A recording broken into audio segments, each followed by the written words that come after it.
Hello, everyone. Welcome to another episode of Phoning It In. I'm Michael Carvelli, joined by Nick Arthur and John Terry. We're back again. We've got the all three of us here. Nick, how's it going? It feels like it's been a while. It's weird anytime that we do any podcast that like doesn't have one of us at this point, or like if we take a week off, it feels weird. So it feels like I haven't Yeah, been forever.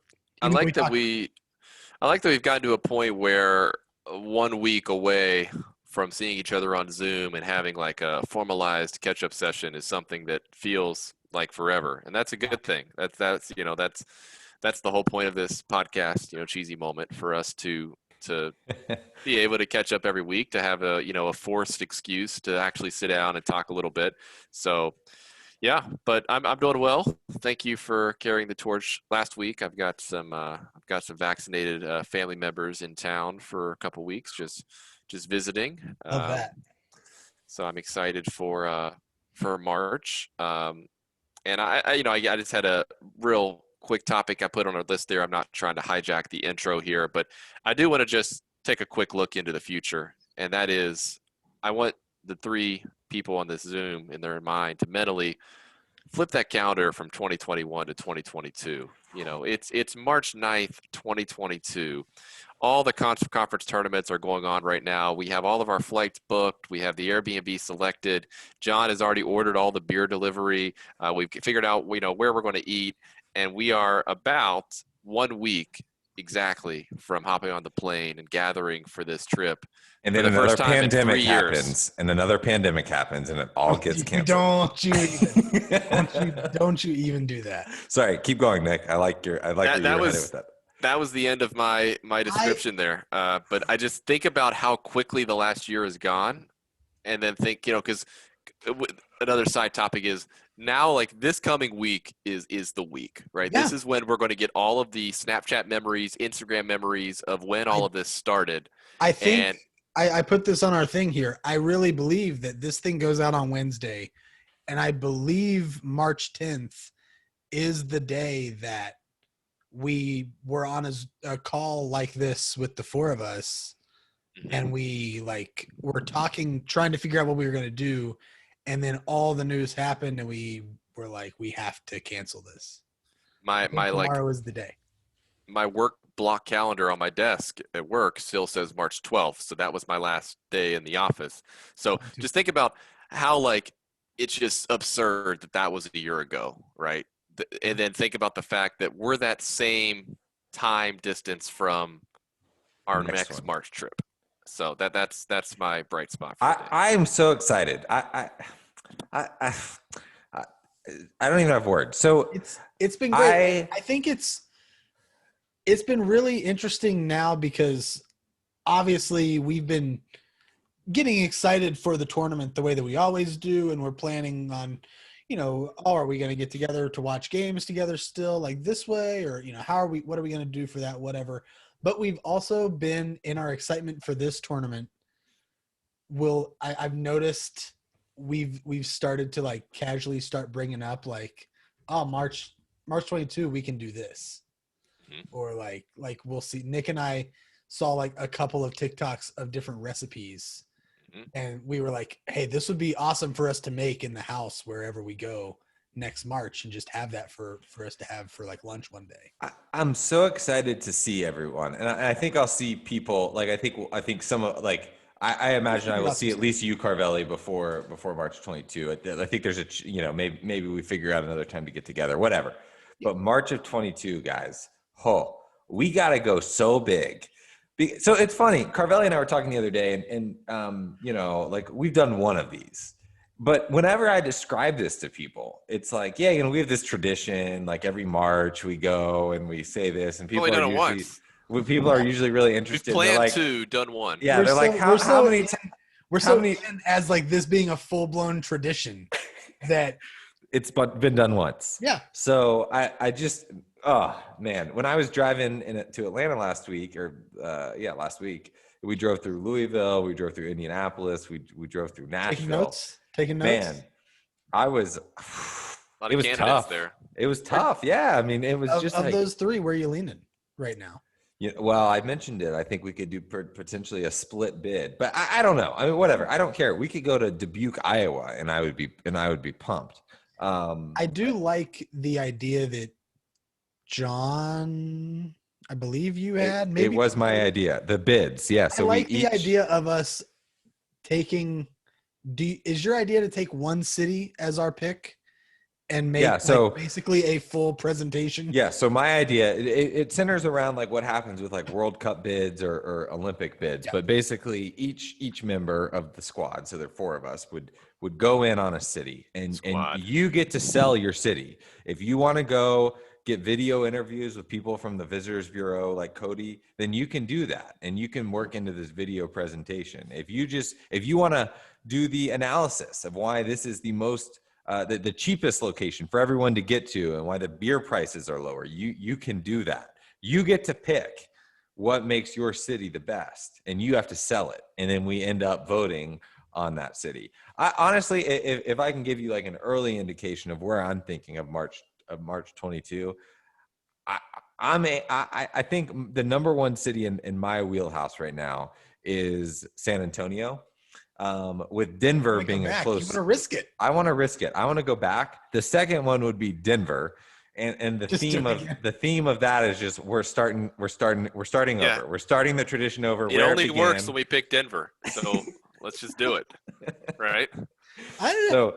So anyways, but maybe I sell it. Maybe I don't. You know, I don't know. It's I'm just so excited, guys. I love I love your positivity, Nick. Of we're a year away from actually getting to do this again, and it's not that far. Like it's not that far, guys. It's not that far away. And I don't want to get too far into our March topic on this podcast, but I do want to point out the I think it was just an idea that came up in our chat, our group chat over the last couple of weeks. The idea of like doing a march, we always think of these cities and being able to go out and do all these things in these different cities, which is a great idea. But I do think at some point one of these marches, if we just pick, you said Dubuque, Iowa, but basically just like the most secluded place in the world, and we can get like the biggest Airbnb for the cheapest price, and like we just order massive amounts of food and we cook in every night. We don't worry about going out, and it's just one where we're just completely in on the villa and the isolation and everything else. So I'm genuinely thinking of somewhere like a Cody, Wyoming. Yeah, just something like that. Where we're just, hey, we're not leaving this villa. There's nowhere we need to go. Sioux Falls, South Dakota. And then, you can get the flip side of that where you do one in Vegas where you're at, the sports book and everything else and all that. So, man, what a great tradition. I hope we can have another one someday. We're going to. Don't say this. I hope like a tradition. The second edition of our tradition. A tradition unlike any other, as Jim Nantz would say, because it's the only tradition out there that's only happened once. That's right. I mean, it's great when it's already that point by now, but it is so exciting, and I cannot wait. It's weird that it's been a year. It's great that we are sort of getting to this point where we're getting close-ish maybe to being into some normalcy. I don't know, but it's really good, and I'm excited. I did have one thing that I wanted to bring up to you guys, and I'm glad we got that stuff out of the way first, because that really puts, I don't know, there's something about that right now that just got me in like a really... Dude, I could chest bump a wall right now. I know. I'm so excited, and we have to still live through the depression. So one more thing. The depression. We when we canceled last year. I feel like we've already been... We've lost 2 years to this bullshit. Yeah. Ugh. Like it couldn't happen the month after March, where we only missed one. Even like 2 weeks later. Push the whole time back like 2 weeks. It doesn't even need to be a month. Give us like an extra 2 weeks. We would have had it. In all fairness, then I would have been in Chicago alone during a pandemic. So it kind of worked out from that standpoint. Yeah. The Sweet 16, the Elite Eight would have been canceled after an amazing opening weekend. But yeah, the timing was just awful. Only give us the opening weekend. That's all we want. Okay. What did you want to talk about? Yes, okay. We're skipping March. We have talked about, in the past, Nick has brought up issues that he's had with DoorDash, Uber Eats, whatever I can't remember what you use typically. Nick? I usually DoorDash. Okay. I do as well here. The other day I ordered something, and something that has never happened to me has happened. I haven't done it a ton. I do it on occasion. For the first time ever, though, my food did not get to my apartment. And I didn't know what to do. So I went in, on the app, you put in your address and then your apartment number, right? And I get the text because we're in COVID times, I have them just leave it at my door instead of actually delivering it to me, because around here, I don't really know how good people are about wearing masks and things like that. I want to take away as much chance of like actually encountering a stranger as possible. So I just have them leave it at the door. And I will get a message from DoorDash saying, hey, your Dasher has delivered your food. Here is a photo of it so that you know that it's there. And I opened the photo and I can tell like the little mat outside of it's a different mat. So it's like clearly at a different place. Uh-huh. And I texted the person like, hey, you delivered this to the wrong place. I'm in number 11. Like, where'd you take it?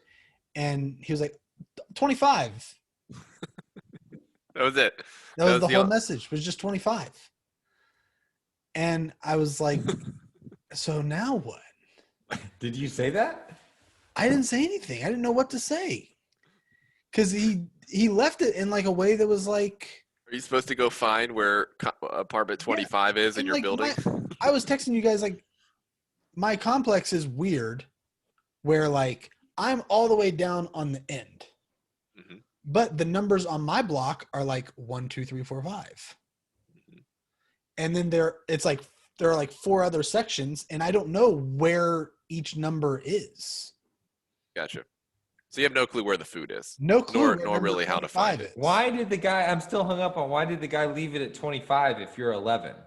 I have no idea. There's no 25 in my whole address. There's no 25. The fact that he sent you that text means He ate it, dude. He ate the food. It means one of two things.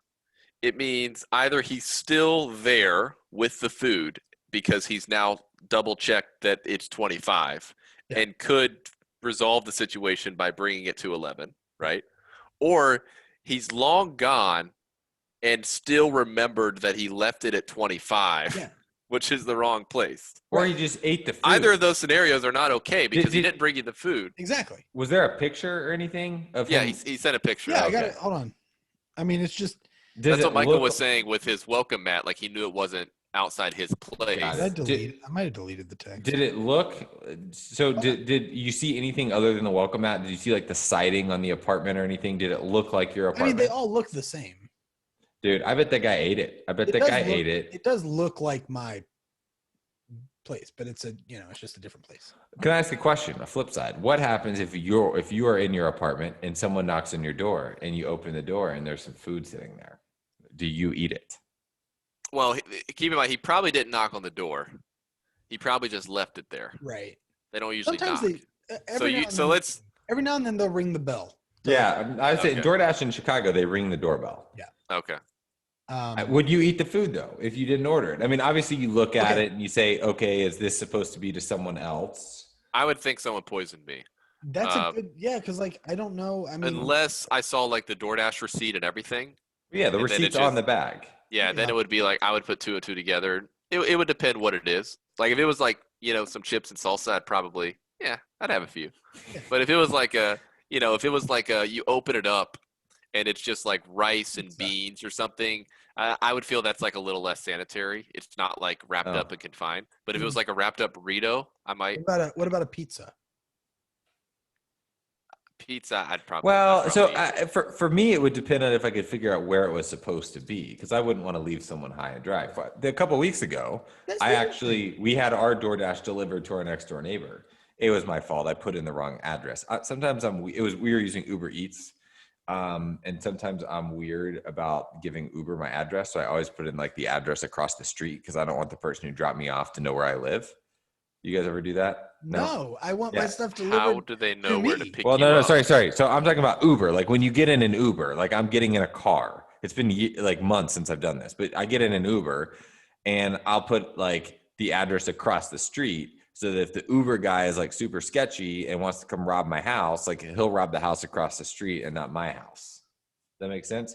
The problem is If Uber Eats uses the same default address. So they use the address across the street. I didn't realize it when I was placing the order.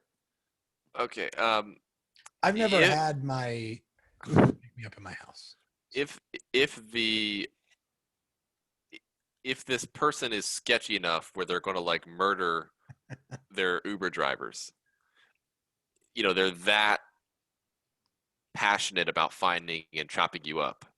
I'm pretty sure like they're going to have the address across the street and they'll just sit outside your house and then you'll come out and be like, oh, there he is. He lives in this area. I know where he is still. Like It's I don't think you're making yourself that much safer. Also, like well, I think for security purposes, it doesn't like save. I don't think Uber drivers. I've never yeah, ever I driven. don't I don't trust think it. they can Whatever. look up like a log of here's all the people and the address No, I you took them can't. to. You can't. But whatever. That's just what I do. I've always done that. I'll continue to do it. So I don't put in my apartment number in so I'm Uber. in a house though now. So it's kind of hard to like it's like my That's fair. address is my home. So I just do across the street. Whatever, regardless. So my breakfast burritos got delivered next door. And I got the alert that said, "Hey, your breakfast burritos are here." And I'm like, "They're very much not here." And I looked at the Yeah, picture and I idiot, noticed you took it to the wrong place. it was my fault. So How I dare ran you? over there and got my breakfast burritos before my, old ass neighbor ate them. Yeah.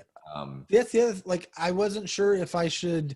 I just did the refund thing on DoorDash to get my money back, and then I had like a big bowl of Captain Crunch. But like, I wasn't sure. Should I still just like go walking around like looking for number 25 and then swipe it from them and hope to God they don't think that someone's just like taking something from their porch? that's probably what I would have done, only because I would have really wanted the Qdoba. Now, I think the fact that the driver showed very little remorse or like, oh my goodness, did I deliver your food to the wrong place or whatever? That would probably be like, well, F you, dude. Like, I'm going to get my refund and it's coming out of your paycheck. That was pretty much why I did it. Because I Now, was like, if he had been like, oh man, I'm so sorry, like I can come back and get it, like then sure. if I'm being honest, I probably, and I don't know how ethical this is, but I probably would have tried to go find it and then also done the refund. That's pretty unethical. Yeah. Pretty bad. Pretty bad. The weird thing about DoorDash refunds is whenever certain items will be missing from your order. So maybe you do order a McDonald's McFlurry and 2 apple pies. Not that I would ever order that. And Never, let's say of course, no. let's say like they wouldn't include the apple pies, Right. right? Or I'm trying to, maybe they gave you the wrong flavor apple pie. They gave you the Cranberry. caramel and not right. or whatever it is, not the normal one. If you go in and like report something was wrong with this individual item, they don't just give you back the amount of that item. They just like basically pick a number. So like if you buy a $10 burger and the burger's messed up, they'll be like, here's $7.50. Sorry.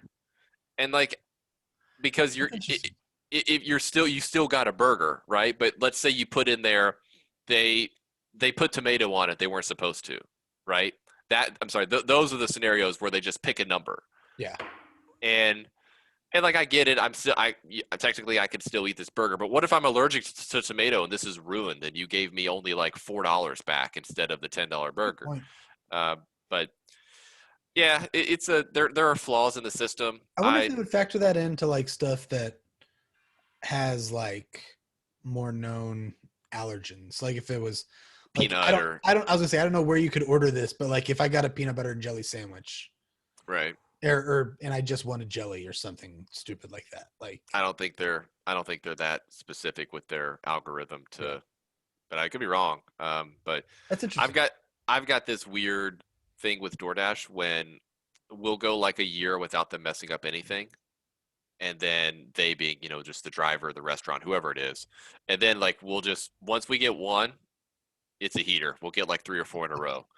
So I'm glad you were able to break the curse I was tonight. gonna say, I of course then today, before we recorded, ordered the exact same thing. Mhm. Just tried it again, and it worked. It was great. Very good burrito bowl. It was wonderful. Very jealous of that. Jelly. It was so the Diablo queso at Qdoba is the best. I'm about to have a bowl of pasta brought down to me, which is my mom's.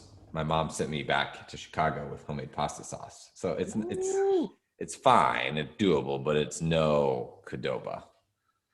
I would so much rather have like homemade pasta sauce. Yeah, that's Man, pretty we legit. came back with That'd be like so much better all than sorts of jellies and jams and pasta sauce, and we got these like bagels that cakes and cookies and all sorts.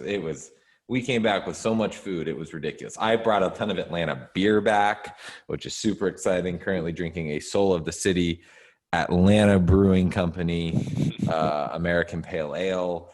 It was a very successful trip to Atlanta, outside of the furniture, of course, that we brought back and the U-Haul and all that stuff. But it was a successful trip. Awesome. We could do a big homemade pasta night, March 2022 as well one day. Wouldn't that be fun? We all make a pasta sauce. We have like that Carvelli sauce. I'm in for it, man. I'm in for it. I'm all in for cooking some meals. I do like the idea of cooking and like we all like get to, do something. Like I would love to like cook a dinner. Maybe we do like some it was so disappointing, and that was the one disappointing thing about Denver. Was the oven didn't work. Did not have a working oven. Yeah. Yep. John, did you just were we trying to preheat something?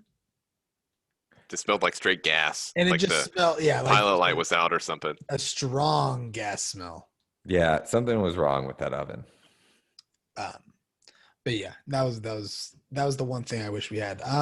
John, you mentioned getting to you are, I swear, you are busier now than ever anyone has ever been. It's been busy, man. Between your work trips, and then you guys are like, oh yeah, I'm getting back from Florida, and then like 2 days later, Mario and I are driving from Chicago to Atlanta. And we got back and I go to Texas on Friday, and then I go to Austria a week from Friday. So it's. But then I have some time off. So yeah, no, Atlanta, it was good. Have you guys ever driven a U-Haul truck like a lengthy distance? I have not driven one to a single place. Not a lengthy distance. So I know Cody has. So I wish he was here because I'd love to discuss this with him. So we drove on Thursday. We drove from Chicago to Atlanta, and we drove, not fly, because we wanted to like see people, and we thought it was a little bit safer. And because the goal, you brought back. No, we didn't bring back. So we did a one-way car rental. So we rented a car from the airport, did a one-way car rental down to Atlanta, made it in about 12 and a half hours. Chattanooga, Tennessee traffic, potential March opportunity. That'd be cool. Chattanooga would be a fun March city, maybe. Yeah. Anyways, but the goal of the trip, I mean, every city at this point would be a great March opportunity. The goal was to clean out a storage unit that Mariel had in Atlanta, and then get some furniture from my house. So we got there we drove there Thursday, loaded up U-Haul Friday and Saturday. And of course, like mixed in some social distancing. I got to go home, which was super cool. We didn't stay at my house, but did the mask on the porch with the parents, which was fun. So it was good to see them and like go home for the first time since the wedding. Wow. Which is crazy. Funny, in my closet, we found a box of a bunch of alcohol that was left over from the wedding that I was going to take back to Chicago at some point. And there was like a bunch of beer and champagne and a big thing of spiced rum. So the beer, it has expired, but it actually still tastes good. I had one last night.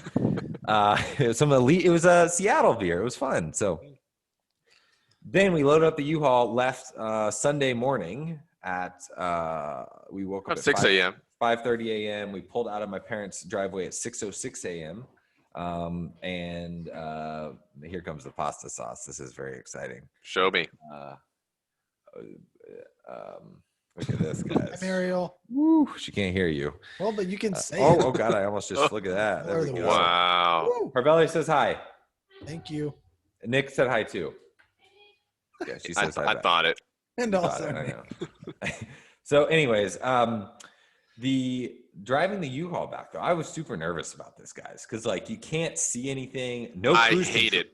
No cruise control in the U-Haul either. And when you're driving for 12 and a half hours, your leg gets super tired of like pressing down the gas pedal. Did only you drive? Yeah, only I could drive because I'm too cheap to pay like the $100 to add. And I didn't want her to have to drive the U-Haul. I don't know. It was a haul, no pun intended, but it wasn't as bad as I thought it was, because I think cars are generally like more scared of you. Like when you see a U-Haul and you're driving, like you stay the fuck away because that person has no idea how they're supposed to drive that truck. Other than the no cruise control, it actually wasn't that bad. Like it was a Sunday, so we didn't have much traffic and whatever. I kind of got the hang of like the mirrors and like you can't see out the back. Right. The worst part. I'm always worried about like braking and accelerating with all the furniture back there, though. Yeah, and we packed it. I mean, we did a pretty. We put a lot of purpose into how we packed it and made sure like there wasn't much movement, and we haven't found anything that broke. The worst part though is when we got back, we then had to unload. So we parked in our alleyway. We had to unload this U-Haul, which was miserable. It was it only took us about an hour, especially and 15 after minutes. driving for 12 and a half hours. That's the last thing you want to do. My leg was sore. Like I just wanted a beer. We were, no joke, Sunday night, guys. I was asleep by like 8:15. I was completely passed out. I bet. Down for the count. But it's cool though. We got all this. I mean, we got a lot of like cool like artwork that Mariel's grandmother made, which we're gonna hang up. I got my childhood desk, which I'm currently refinishing in the garage. We have our breakfast room table that we didn't use, my parents weren't using anymore, that I like grew up with. It's like this old, probably 40 years old, just pure wood that I'm restaining. I just put some new stain on it this afternoon. The desk I had is actually from like the 1920s.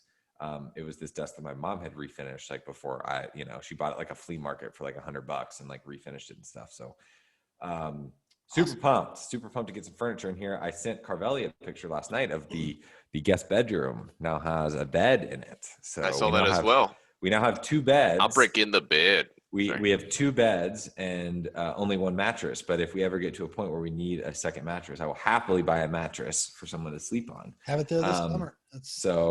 Yeah, super pumped though. It was super pumped to kind of get some furniture in here. Like our couch is supposed to come next week, so we can actually start like hanging stuff up. And I don't know. I got all my roller coaster books. Have I told you about my roller coaster obsession when I was younger? You guys know about that?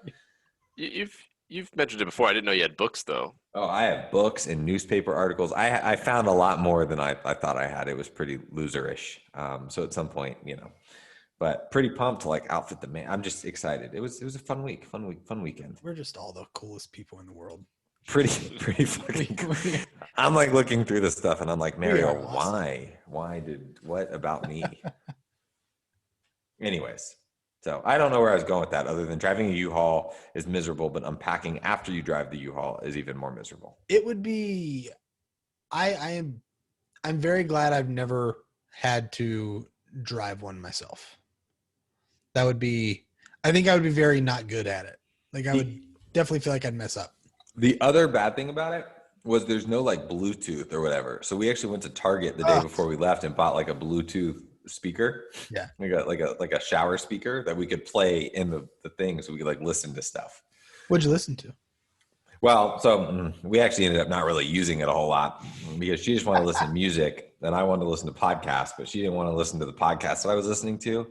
So I had an AirPod in the entire time, and then she listened to music some of the time and eventually put in her headphones. So very social, inclusive environment. And actually we were driving and we're both just listening to our own thing. And I'm like, what the fuck? Like we're in a car together, we're driving and we're just silent listening to our own thing. Like a year of being together pretty much the whole time. Like, yeah, exactly. Like we needed our own time. I got through some podcasts though. I had a ton of podcasts that I hadn't listened to. So I got caught up. It is weird. I've been listening to a lot less as well. Just haven't been driving, Same here. I haven't been driving, haven't needed to. But I had one U-Haul experience. I don't have really anything to add to it. I just driving across LA with one. I would not recommend it, even if it's only 10 miles or so.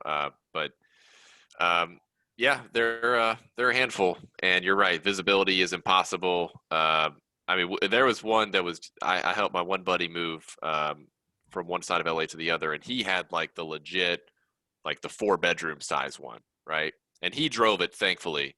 It was Will Cornell was the one my friend I was helping move. But at like one point when we were unloading it, there was a point where there was like he was upstairs and I had to move it so that somebody could get a car out of their garage, and I was just like, I was so overwhelmed, like getting in that thing. I mean, it's the kind that when you back up, it's beep, beep, beep. I mean, it's a big one. Yeah. So I couldn't imagine driving that long distance. The city was the worst part. Honestly, driving around Atlanta was the worst part. Ours was one smaller than that, but it still had the little mom's attic thing at the top. Oh, wow. Yeah, that's a big one. I almost just choked on some pasta. But the crazy thing about it was when you put gas in the thing, how much gas it takes. Yeah. Oh. So we only filled up a few times. It only cost a few $100s of gas. The one time I never filled up a gas tank that large, $88 worth of gas on one fill up. Yikes. Jeez. Incredible. Like 25-gallon tank or something.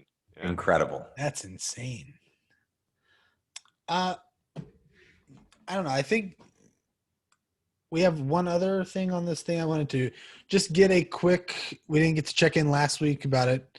Nick and I have been doing our Peloton Lent challenge, and we are now 3 weeks, I think, into it. Yeah, 3 weeks. We've Can I make a comment before we move forward on this? Yeah, go for it. Every now and then, I'm always like, oh, Carvelli, stop doing it, you know? And then you're like, oh, I got to do the bike. And I'm like, yeah, you're still doing it. Let's go. How dare you? Check mark every day. You know? He's done his today. I still have to do mine. That's right. Yeah, so that was what we're getting. How's it going? How are you feeling about it?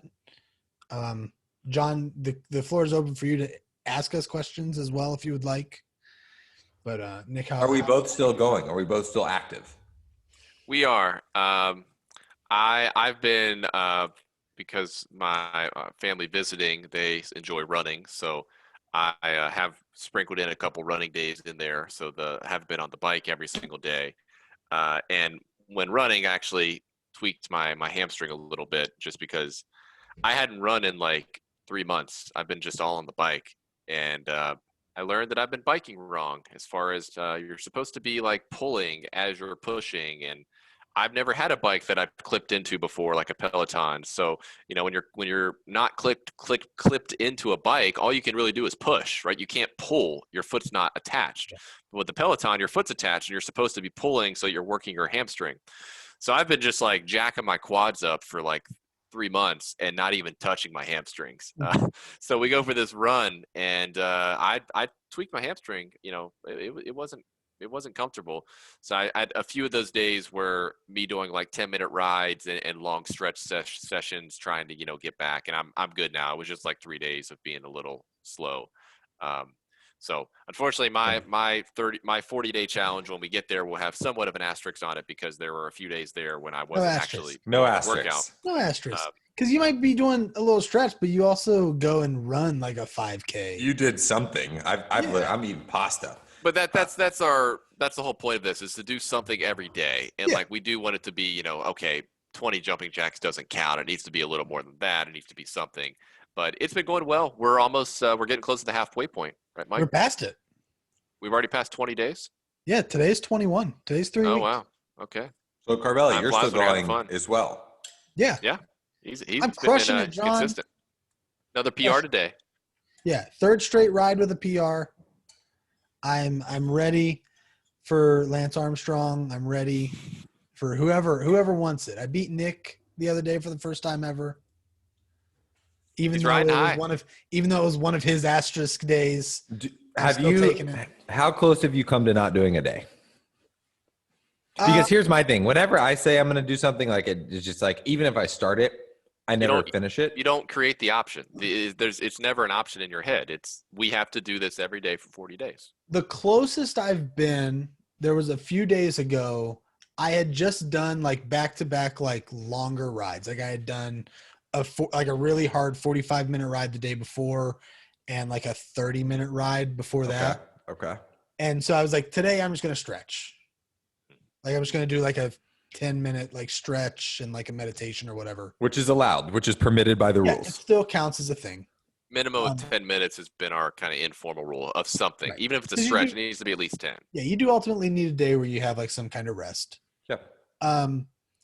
But that day it got to be like 9:00 and I had just like kept putting it off. Like I was like, I'll do it in a little bit. And then I got sidetracked with some work and stuff like that. And I was like, oh crap, I need to do it. So that was the closest. It hasn't been like I don't feel like doing it today, so I'm not going to do it. Man, I'm proud of you guys. I'm Now, genuinely proud. I will say if Michael wasn't doing it, like how do I put this? It would be much easier and I'm sure Michael feels this way as well, on that day when it was like 10 p.m. and he realized I haven't done anything yet. I'll just skip the one day. If there wasn't like this other person there who you're kind of Mhm. pushing each other, holding each other accountable, what's a day, right? I needed a day anyway. I've done two long Right. ones. So I think us doing this together and always texting each other the update has really not created that option to take a day off. For sure.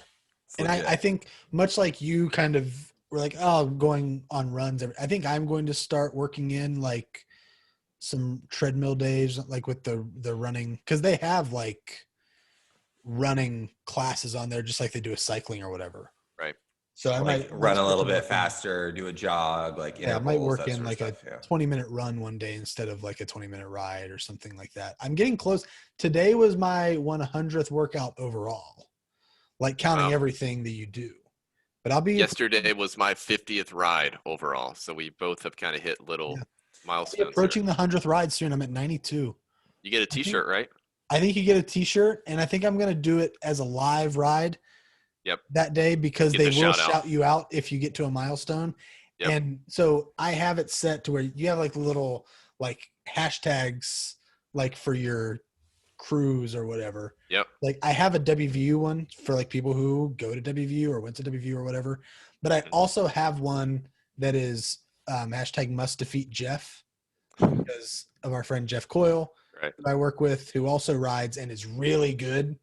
So I've told him like since day one that I got it, because when we would be at work, he would always talk about doing it, and he's very good.